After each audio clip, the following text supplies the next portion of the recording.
مفتی حنیف قریشی صاحب کے لیے میں مفتی منیب الرحمان صاحب حفظہ اللہ سے لکھوا سکتا ہوں، میں لکھوا کر دے سکتا ہوں ان کو، لیکن میں آپ کو یہ گارنٹی دیتا ہوں کہ یہ بندہ پھر بھی نہیں بیٹھے گا۔ بسم اللہ والصلاة والسلام علی رسول اللہ وآلہ وصحبہ ومن والہ۔ السلام علیکم ورحمۃ اللہ وبرکاتہ۔ امید کرتا ہوں آپ لوگ خیریت سے ہوں گے۔ اللہ سبحانہ و تعالیٰ آپ سب کو اپنے حفظ و امان میں رکھے۔ آج 26 نومبر ہے۔ آج صبح میں نے یہ ویڈیو بنائی کہ یہ مناظرہ نہیں ہونے والا، اور فقیر کی بات درست ثابت ہوئی، مناظرہ نہیں ہوا۔ میں نے اس ویڈیو میں یہ بات کہی تھی اویس ربانی صاحب کو اور مفتی حنیف قریشی صاحب حفظہم اللہ کو مخاطب کرتے ہوئے کہ آپ کا ٹائم ضائع ہوگا، یہ شخص آپ کا سامنا نہیں کر سکتا، یہ کسی کا بھی سامنا نہیں کر سکتا۔ یہ وہ شخص ہے کہ جو سب کو چیلنج کرتا ہے، ٹائم قیامت تک دیتا ہے، پھر تاریخ پہ تاریخ گزرتی جاتی ہے، بندے کا وہ قیامت نہیں آتی، وہ ٹائم نہیں آتا۔ اس کا کام دیکھیں، لوگوں کو ایک بات سمجھ نہیں آ رہی، لوگ کہتے ہیں کہ پھر اس کو لوگ اتنے زیادہ کیوں سن رہے ہیں۔ آج آپ بھی بلاسفیمی کرنا شروع کر دیں، سارے فرقوں کی کہ میں منجی ٹھوکتا ہوں، آپ دیکھیں گے کہ آپ کس طرح وائرل ہوتے ہیں۔ لوگ تو آپ کو ہاتھ اٹھائیں گے نا، اور ایک خاص ایجنڈا ہے اس ملک میں، اس کا مقصد یہ ہے کہ کچھ قوتوں کو مسلمان قرار دینا۔ میں زیادہ نام نہیں لینا چاہتا، اور یہی حربہ انہوں نے استعمال کیا، اور اس کے ساری دعوت سے ان لوگوں کو فائدہ ہے۔ جب میری پہلی ملاقات ان سے ہوئی تھی، میں نے واپس آ کر چند دوست احباب سے ایک راز شیئر کیا تھا، اور اللہ گواہ ہے، اللہ اس کے رسول گواہ ہیں، اہل بیت گواہ ہیں کہ میں نے پہلی ملاقات کے بعد ہی ان کے بارے میں تبصرہ کر دیا تھا، اور ان لوگوں سے امانتاً میں نے کہہ دی تھی یہ بات۔ میں نے ایک جملہ ان سے کہا تھا، میں اس کو پبلک نہیں کرنا چاہتا ہوں۔ یہ ان کی ساری دعوت کا مقصد دراصل ان لوگوں کو تحفظ فراہم کرنا ہے۔ اب یہ کس طرح سے، اس کو سمجھیے گا۔ دیکھیں، یہ تمام فرقوں کی تکفیر کرتے ہیں، بالکل حقیقت بات ہے۔ یہ دیوبندیوں کو کافر مانتے ہیں، بریلویوں کو مشرک کہتے ہیں، اسی طرح شیعوں کو یہ کہتے ہیں، شیعوں کی بھی تکفیر کرتے ہیں، لیکن کچھ شیعہ لوگ نادان ایسے ہیں کہ جنہوں نے ان کو آسمان پہ لے کے گئے۔ اب وہ کس طرح سے شیعوں کی تکفیر کرتے ہیں؟ یہ کہتے ہیں کہ امامت ماننا، یعنی زمین اور آسمان کا تعلق ماننا وحی کا، یہ ختم نبوت کے اوپر ڈاکہ ہے۔ اور اسی طرح دیگر جو صوفیاء لوگ ہیں، سب کی تکفیر کرتے ہیں۔ بلکہ میرے پاس ویڈیو ہے، یہ جو صوفیاء کرام ہیں ان کو یہ دجال انہوں نے کہا ہے۔ اس سے بڑی تکفیر کیا ہوتی ہے؟ آپ دیکھیں، احمد قادیانی دجال ہو، یا کوئی چشتی دجال ہو، یا کوئی تھانوی دجال، لیکن چشتی دجال اور تھانوی دجال کو ہم اس لیے بینیفٹ آف ڈاؤٹ دیتے ہیں کہ ان کے ماننے والے ان کی تعویل کر رہے ہیں کہ انہوں نے یوں نہیں کہا تھا۔ اگر ماننے والے کہیں کہ یوں ہی کہا تھا تو ہم ڈنکے کی چوٹ پہ انہیں بھی غلام احمد قادیانی سے بدتر دجال سمجھتے، کیونکہ انہوں نے پھر بزرگی بھی اویل کی ہے اگر ایسا ہے، کیونکہ وہ کہتے ہیں کتابیں چینج ہو گئی، یہ ہو گیا وہ ہو گیا، لیکن غلام احمد قادیانی دجال کے ماننے والے دجال کو ابھی تک دجال کلیم کیے ہوئے ہیں کہ وہ پیغمبر۔ اگر یہ چشتی پارٹی اور تھانوی پارٹی بھی یہ سب کچھ کریں گے تو ہم بالکل ڈنکے کی چوٹ پہ، کیونکہ میں اگلے دن آپ لوگوں کے لائیو سیشن میں دیکھ رہا تھا کہ دیکھیں یہ جو ہے نا، یہ سب کو یعنی صوفیاء کرام کو، اب دیکھیں چشتی دجال، تھانوی دجال، یہ سب کے بارے میں یقین کرویا ہے، اور خود جناب گورداسپور صاحب کے ان کے نقش قدم پہ چلتے ہوئے کسی کا سامنا نہیں کرتے۔ آپ جب کسی کو دجال کہتے ہیں تو پھر سامنا تو کریں۔ ان کے مثلا مفتی حنیف قریشی صاحب ان کے سامنے اس لیے نہیں کر سکتے ہیں، انہیں پتا ہے کہ یہ جتنی بھی باتیں کرتے ہیں ساری کی ساری من گڑت ہے۔ اب میں آپ کو حقیقت بتاؤں، ان کی اصل بات میں آپ کو بتانا چاہتا ہوں جو آپ کو سمجھنی ہے، کہ ان کا اب یہ سب کو جو کافر کہتے ہیں نا، تو اس کا فائدہ کس کو ہو رہا ہے؟ اس کا فائدہ انہی کو ہو رہا ہے جن کو پاکستان میں کافر قرار دیا گیا، کہ بھائی اگر تم ان کو کافر کہتے ہو تو تم نے یہ کام کیا ہوا ہے، تم لوگوں نے بھی یہ کام کیا ہوا ہے، تو ہمیں کیوں کافر کہتے ہو؟ ہم نے کس طرح ختم نبوت پہ ڈاکہ ڈالا ہے؟ تم سب نے ڈاکہ ڈالا ہے۔ یہ ہے بنیادی طور پر ان کا کام، صحیح ہے؟ اچھا، اب سب کو یہ کافر کہتے ہیں، شیعوں کو کہتے ہیں، بریلویوں کو، اہل حدیث کو، اور اسی طرح دیوبندی حضرات کو اور صوفیاء کرام کو گستاخیاں بھی کرتے ہیں، توہین بھی کرتے ہیں۔ اہل بیت علیہ السلام کی توہین انہوں نے کی ہوئی ہے۔ انہوں نے اپنے سیشن میں کہا تھا کہ پیغمبر تو اپنا پیشاب نہیں روک سکتے، الیاذ باللہ، اور پھر اس پر ڈٹ گئے۔ ڈٹائی ان کی دیکھیں، ڈٹائی۔ انسان کو جب اپنی غلطی کی بات معلوم ہوتی ہے تو رجوع کرتا ہے۔ پیغمبر اپنا پیشاب نہیں روک سکتے، یہ واضح گستاخی کا جملہ ہے۔ رسول اللہ صلی اللہ علیہ وآلہ وسلم کی شان اقدس میں گستاخی اور توہین ہے۔ اس میں مطلب آپ کسی کی حمایت کریں، اس کی وجہ سے آپ یہ نہیں کہہ سکتے نہیں یہ بہت کوئی اچھا جملہ ہے، توہین ہے بہرحال، اس میں کوئی شک نہیں ہے۔ اس کے اوپر انہوں نے انکار کیا کہ میں نے ایسا نہیں کہا۔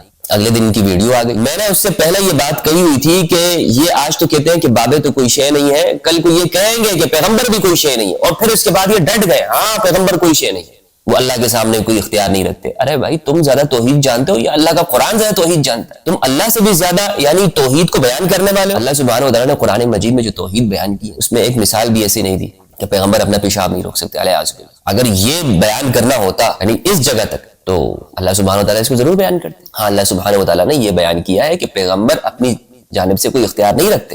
اس کا مطلب قطعا نہیں ہے کہ اللہ نے کوئی اختیارات دیے ہوئے نہیں ہے۔ پیغمبر حلال حرام کے اختیار ہیں ان کو. رسول اللہ صلی اللہ علیہ وآلہ وسلم کو بالخصوص جو شریعت دی گئی آپ کو یہ اختیار ہے کہ حلال کریں اور حرام کریں. آپ نے فرمایا کہ اگر مسواک کی فرضیت کا مجھے خوف نہ ہوتا تو میں ہر نماز کے ساتھ اس کو کرتا, ہر نماز کے ساتھ اس کو کرنے کا حکم دیتا, لیکن یہ واجب ہو جائے گا. اسی طرح آپ صلی اللہ علیہ وآلہ وسلم نے خزیمہ بن ثابت ایک کی گواہی کو 2 کے برابر قرار دی. بہت ساری اس کے مثالیں ہیں. اور سیدہ زہرا علیہ السلام کے ہوتے ہوئے امام علی کے لیے دوسری شادی رسول اللہ صلی اللہ علیہ وآلہ وسلم نے حرام قرار دی. اور آپ اختیار رکھتے ہیں, ایسا نہیں کہ آپ کو اختیار نہیں ہے. یہ شخص کہتا ہے کہ کوئی اختیار نہیں ہے, کسی طرح کا اختیار نہیں, اور پھر پلس وہ مثالیں انہوں نے پیغمبروں کے لیے بیان کی کہ وہ کوئی شے نہیں ہے, وہ اپنے پیشاب نہیں روک سکتے. اب سامنا کریں لیکن سامنا نہیں کریں گے. اب یہاں پر اویس ربانی صاحب کے لیے جو میرا پیغام ہے, اویس ربانی صاحب سب سے پہلے تو میں آپ کو مبارکباد کہنا چاہوں گا, ویل ڈن کہوں گا آپ کو. اور مفتی حنیف قریشی صاحب حفظ اللہ, آپ نے اصل فاتح ہیں آپ جہلم. مفتی طارق مسعود صاحب بھی ہیں, پہلے انہوں نے جہلم فتح کیا, لیکن مفتی حنیف قریشی صاحب آپ وہاں پہ گئے, بڑا ہی سب ویڈیوز میں نے دیکھی ہیں, بڑی ہی عزت کے ساتھ احترام کے ساتھ آپ نے وہاں بات. آپ کو ویڈیو نہیں بنانے دی جا رہی تھی, کیمرہ آپ سے چھینا جا رہا تھا, بدتمیزی وہ کر رہے تھے. کتنے بدتمیز لوگ ہیں, بندہ مہمان کو مل تو لیتا ہے کم از کم. یار مفتی حنیف قریشی صاحب ہزاروں لوگ ان سے ملنا چاہتے ہیں, اور بھائی آ جائے. آپ تو کہتے ہیں کہ اکیڈمی کے دروازے ہر ایک کے لیے کھلے, تو آنے دیں ان کو اندر آتے ہیں. آپ ان کے ساتھ خوش اسلوبی کے ساتھ بات کر سکتے تھے. آپ ان کو یہ کہہ سکتے تھے کہ جناب آج مناظرہ نہیں کرنا, یا کچھ بھی آپ کوئی اور بات طے کرتے, لیکن اپنے دروازے سے. لیکن انجینئر صاحب کی جو نیا ڈبو دی ہے, جو اس کو کہتے ہیں مرزا جی صحیح طرح سے منجی ٹھوکنا, اور وہ ہماری وہ آپ کیا کہتے ہیں منجی ٹھوکنا, ہمارے کراچی میں کہتے ہیں ٹھوک دینا. تو یہ منجی آپ کی ٹھوک دی ہے انہوں نے, مفتی حنیف قریشی صاحب نے بالکل ٹھوک دیا ہے منجی آپ کی. ہمارے پشتوں میں ایک محاورہ ہے, مجھے یاد آ رہا ہے, انجینئر مرزا کی حالت دیکھ کر مجھے یاد آ رہا ہے. ہمارے پشتوں میں کہتے ہیں چندہ لوٹی تو خطلا کشمیری وہ کتا. مینڈک جو ہے نا, مینڈک وہ کسی ٹیلے پہ چڑھ جاتی ہے تو وہ سمجھتی ہے میں نے کشمیر دیکھ لیا. ہمارے پشتوں میں کہتے ہیں دراصل ان کے سامنے اتنے صحافی بیٹھ گئے, لوگ ان کے ساتھ سامنے چلے گئے, انہوں نے سمجھا کہ بس میں نے اب میں پورا پاکستان سارا میدان میں نے فتح کیا. اور جناب کمرے میں بیٹھ کے یہ کہتے رہے سارے علماء کو چیلنج ہے, سب فرقے والوں کو, آؤ تمہاری منجیاں ٹھوکتا ہوں میں. یہ اس طرح کی یہ سلطان رائی والی زبان کا استعمال کر کے انہوں نے کیا کی, یہ فیم حاصل کی. یہ سب فرقوں کے علماء کی تصویریں لگاتے ہیں, آپ ان کی شروع سے دیکھ لیں ویڈیو. مفتی منیب رحمان صاحب کی تصویریں لگاتے ہیں, مفتی حنیف قریشی صاحب کی تصویر لگا کے, دوسرے فرقوں کے علماء کی تصویریں لگا کے. طارق مسعود کو پہلے چیلنج کیا. خود مجھے انجینئر مرزا نے یہ بات بتائی, آپ یقین کریں ملاقات نے بتائی. میں نے کہا آپ تو بہت اچھا شکار آپ نے چھوڑ دیا. تو کہہ رہے تھے یار وہ بس نا اصل میں ہم دعوتی نقطہ نگاہ سے ہم نے یہ کام کیا تھا, اور اس میں دعوتی نقطہ نگاہ سے یعنی ہم اتنے مشہور نہیں تھے, چند ہزار ویوز ہوتے تھے. تو پھر جب مفتی طارق مسعود نے ہمارے تو وہ ویوز. یہ بات مجھے انجینئر مرزا نے بتائی, پوچھ لیں آپ اس سے. انجینئر مرزا خود اس بات کی اقرار کر رہا ہے کہ میں طارق مسعود پر اس لیے ویڈیو بناتا تھا ویوز کے. تو آج اگر کوئی ویڈیو انجینئر مرزا کے لیے بناتا ہے تو یہ کہتے ہیں اس کے اندھے مقلدین یہ ویوز کے لیے کر رہے ہیں. تو آپ ویوز کے لیے کون نہیں کرتا؟ اویس بھائی نے صحیح بات کی, ویوز کے لیے کون نہیں کرتا؟ سب یہ چاہتے ہیں کہ بھائی لوگوں تک بات پہنچے, ہزاروں لوگوں تک بات پہنچے. کون ایسا شخص ہے جو کہتا ہو نہیں بھائی میں جنوں کو سنانا چاہتا ہوں؟ جنوں کو تو کوئی نہیں سنانا چاہ رہا نا. آپ یہ دیکھیں کہ اس آج کے دن سے یہ تاریخ میں یاد رکھا جائے گا, 26 نومبر جب بھی آئے گا انجینئر صاحب بڑا پچھتائے گا, بڑے پچھتائیں گے انجینئر صاحب. امت کی تکفیر کرتے رہتے ہیں آپ, اور امت کی آپ نے جگہ جگہ پر تکفیر کی ہے, اور اسی طرح آپ نے فہم حاصل کیا. اویس ربانی صاحب آپ کو مبارکباد پیش کرتا ہوں, مفتی حنیف قریشی صاحب آپ کو مبارکباد پیش کرتا ہوں. آج آپ نے اس کا ناطقہ بند کر دیا. کل کو اگر یہ شخص, لیکن یہ آپ کو میں بتاتا ہوں حقیقت بات, یہ کل آج ہی اس نے ویڈیو ریکارڈ کی ہوگی, اور اس میں کہا ہوگا یہ کوئی آنے کا طریقہ نہیں ہے, تم اجازت لے کر نہیں آئے. آج آپ کے خلاف اس نے ویڈیو ریکارڈ کی ہوگی, کل وہ پبلش کر دے گا. جہاں تک میں سمجھ رہا ہوں کہ وہ آپ کے بارے میں ساری نیگیٹو بات کریں گے. اور اس نے یہ کہا ہوا اداروں کو کہ میں مناظرہ یہاں نہیں کرتا. یہاں پہ یہ مناظرے کرتا ہے, یہاں پر یہ دوسرے فرقوں کی تکفیر کرتے ہیں, اپنے سوا سب کو کافر مانتے ہیں. خواجہ غریب نواز رحمت اللہ علیہ, خواجہ چشت, ان کی تکفیر یہ کرتے ہیں. داتا علی حجویری رحمہ اللہ, ان کی تکفیر یہ کرتے ہیں. اہل البیت علیہ السلام کے بارے میں کہتے ہیں کہ یہ کوئی شے نہیں ہے. تکفیر نہیں ہوا. تکفیر اور کس کو, تکفیر کا مطلب کیا ہے لوگ سمجھ نہیں آتی.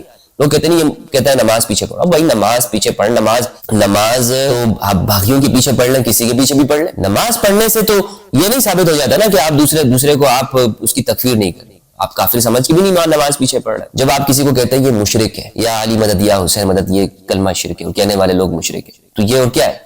کسی کو مشرک کہنا کفر, اس کا پر کفر کا فتویٰ لگانا نہیں ہے. میں آپ کو حقیقت بتا رہا ہوں. انجینئر مرزا میں اور داعشی سوچ میں ذرہ برابر بھی فرق نہیں. مطلب داعش کی جو فکر ہے شام و عراق کے اندر جو لوگ ہیں ان میں اور اس میں انجینئر میں کیا فرق ہے آپ مجھے بتائیں. کیا سینگ ہوتے ہیں کیا داعشیوں کے سینگ ہے کیا ہے؟ وہ بھی یہی افکار کے مالک ہے جو ذرہ برابر بھی فرق نہیں ہے. دونوں بھائی ہیں آپس میں. بس ایک بات ہے, ایک بات کا فرق یہ ہے کہ اس نے شروع میں مولا علی کا نام لیا اور وہ انہوں نے نہیں لیا, لوگوں کو بیوقوف انہوں نے بنایا. اور یہ بھی اصل میں یہ اس لیے نام لیتے ہیں کہ دیگر جو لوگ ہیں وہ مولا علی کا نام نہیں لیتے, تو ان کو چل لگانے کے لیے سب کو یہ چیلنج کر چکے ہیں. مجھے چیلنج کیا انہوں نے, پھر بعد میں جب میں نے کہا ٹھیک ہے ہم تیار ہیں, میں نے تو چیلنج کیا نہیں, نہ میرا یہ طریقہ ہے, نہ مناظرہ ہے, نہ مباحث. مجھے چیلنج کیا, پیچھے ہٹ گئے. علیہ صاحب کے بارے میں کہا میں ان سے مناظرہ کرتا ہوں. اچھا مفتی حنیف قریشی صاحب آج ان کے ساتھ کیا کر لیا, وہ آپ کے پاس گئے, بھائی کوئی ناشتہ کرا دو, ناشتہ ہی نہیں کیا تھا بیچاروں نے, آپ ان کو ناشتہ تو کرا دیتے, مہمان آتے ہیں ان کو آپ ناشتہ کرا دیتے. ہاں کوئی شخص ہوتا ہے جیسے کوئی قاری صاحب آتے ہیں آپ کے دروازے پہ کھڑے ہو جاتے ہیں, آپ ضرور آپ کہتے ہیں یار یہ شرارت کرنے کے لیے آ رہا ہے, یہ شرارت کرنے کے لیے آ رہا ہے, آپ اس کو منع کر دیتے ہیں. لیکن مفتی حنیف قریشی صاحب تو شرارت کرنے کے لیے نہیں آ رہے نا. مثلا میں آپ کو حقیقت اپنی بتاؤں, میں کسی کو مناظرے کا نہیں کہتا, لیکن بالفرض اگر بات کرتا ہوں, اگر میرے دروازے پر مفتی طارق مسعود صاحب آ جاتے ہیں, مفتی حنیف قریشی صاحب آ جاتے ہیں, بھلے مناظرے کی نیت سے ہے, میں پھر بھی ان سے میں ملوں گا ان سے.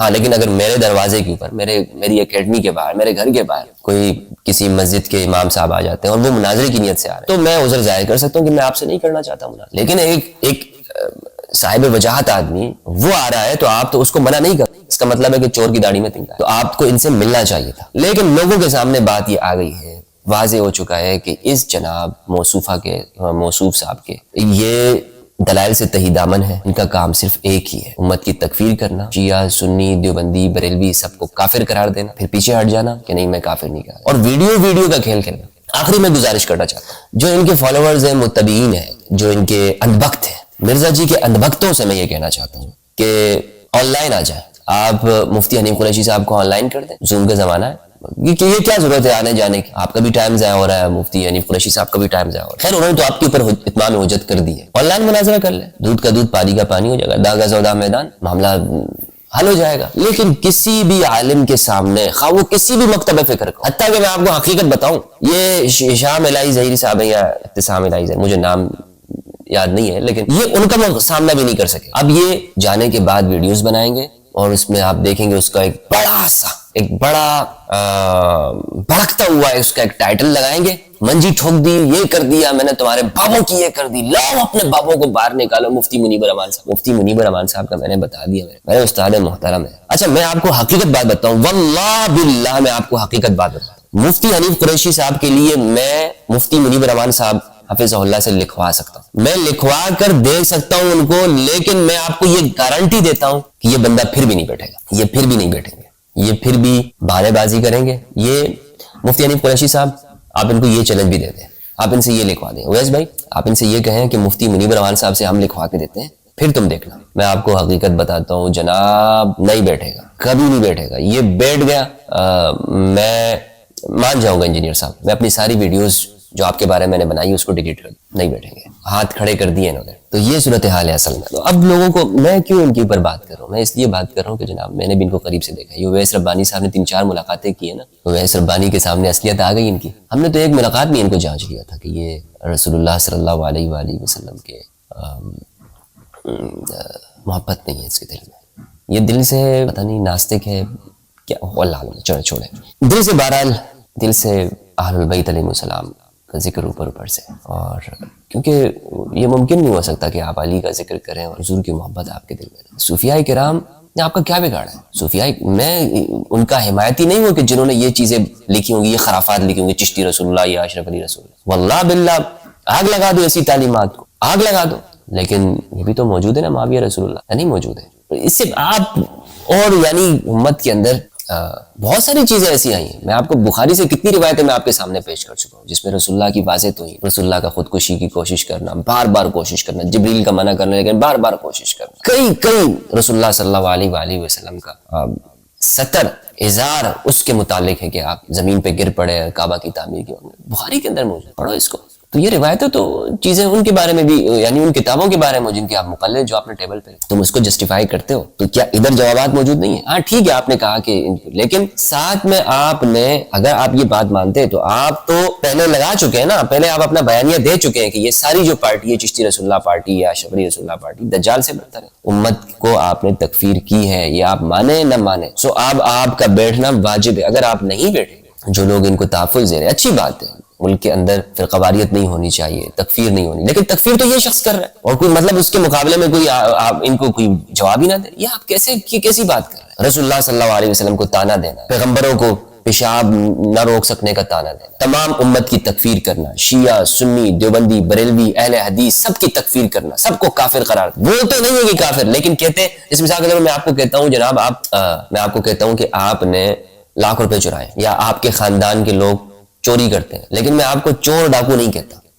میں نے کب کہا ہے چور ڈاکو؟ میں تو کہہ رہا ہوں کہ تمہارے ابا چوری کرتے ہیں، میں تمہیں تھوڑی کہہ رہا ہوں کہ تم چور کے بیٹے ہو۔ بات سمجھ میں آئی؟ تو یہ کہتے ہیں یہ سارے جتنے بھی فرقے کے لوگ ہیں یہ سب مشرک ہیں، انہوں نے سب کفریات لکھی ہوئی ہیں، ہاں لیکن میں اس کو کافر نہیں کہتا، میں اس کو کافر نہیں کہتا۔ اللہ سبحانہ وتعالیٰ سے دعا ہے کہ پروردگار ہمیں حق سچ کی تعلیم توفیق عطا فرمائے کہ ہم حق سچ کہیں اور قرآن مجید میں تدبر کریں اور اہل بیت السلام کی معرفت عطا فرمائے۔ السلام علیکم ورحمۃ اللہ وبرکاتہ۔